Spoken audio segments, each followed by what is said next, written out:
Hey, pastors and leaders, thanks for taking time out of your schedule today to hear about the exciting things that are happening through Compact Family Services. Specifically, you're here today to hear about Isaiah 58 offering. What is that about? How did we come up with this idea of Isaiah 58? Specifically for our local church here, this started through a time of fasting and prayer in January of this year.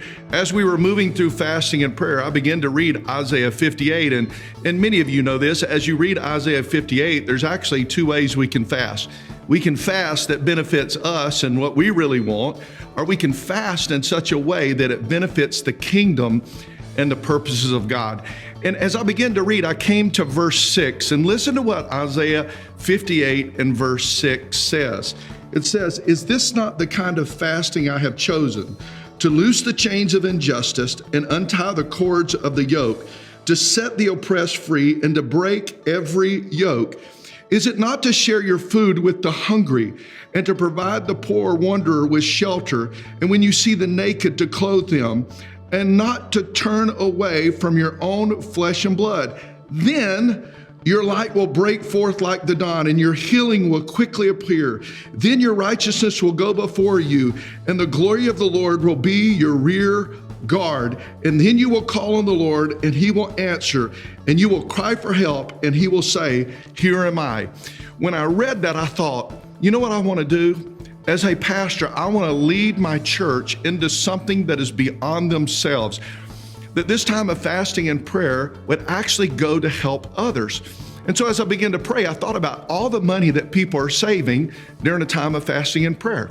Not going to cost them anymore. What if we took up all of that money that they were using to eat in a 21-day of fasting and prayer, and then we sowed that as an offering to help kids there at Compact Family Services? I want to tell you, Pastor, this is the easiest offering I've ever taken in my life. I've been a pastor now over 25 years. This is the easiest offering. And I'm going to tell you, it inspired people. They their prayers begin to turn from themselves during a time of fasting and prayer to God. How can I be a part of the kingdom? How can I be engaged with the purposes of God in the world today? And I took up that offering, and I want to tell you, it was a time of celebration for our church. And I want to tell you, it changed our church. It's the easiest thing to do. And so I'm here just as a local pastor telling you this. It inspired our congregation to look beyond themselves.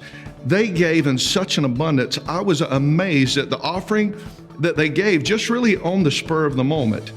And I want to tell you, as we're going into it this year, this next year in 2022, I've already had people come to me and say, "Pastor, are we going to do the Isaiah 58 offering again?" They're already excited. They're already looking forward to helping others. So I encourage you today, pray about it. Say, "God, how can I be a part of this?" And let's do this. There are people in this world that are looking for the church to step up. There are children, those that are vulnerable. This is what Compact does. And I'm going to tell you, this is the heart of God. Our church began to dramatically change when we begin to do things like that. So I encourage you, from one pastor to another, this is an easy offering. This is an easy ask, and it will change your church forever. God bless you. Thank you for being a part of this event today.